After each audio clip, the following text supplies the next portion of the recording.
Motor CC 250 dah sampai. Pakai teknologi BMW.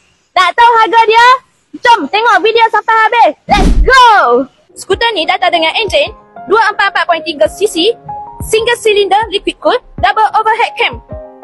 Power output dia pula datang dengan 25.5 horsepower, 23 Nm torque. Motor skuter Vosh ni nampak sporty kan? Lampu nampak garang tau. Pakai full LED. Dengan motor ni didatangkan dengan 2 channel ABS, traction control TCS dan single disc brake. Tayar belakang pula datang dengan single disc brake, siap lengkap 2 channel ABS, TCS dan juga TPMS.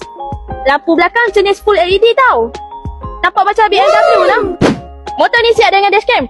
Mesin dia boleh adjust up and down. Meter jenis TFT 7 inci siap boleh connect dengan Bluetooth lagi. Kat sini ada macam-macam boleh setting. Setting bahasa, masa dan juga on off TCS. Okey, dekat sini kau boleh cek kondisi motor, boleh tengok cek angin tayar, bateri dan juga lain-lain. Dekat poket kiri abang boleh letak barang tau. Dekat poket kanan pula kat sini ada tempat cas USB port. So kat sini abang boleh cas telefon. Bawah seat dia pula memang luas. Kompartmen dia seluas dalam 20 liter.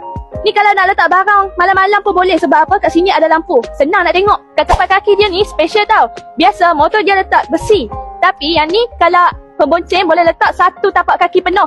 So kalau nak jalan jauh confirm selesa. Dan seat motor ni juga lembut tau. So, macam mana?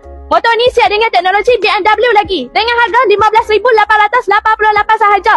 Berbaloi ke tak berbaloi? Kalau berbaloi, cuba komen kat bawah. Jangan lupa follow, like dan share.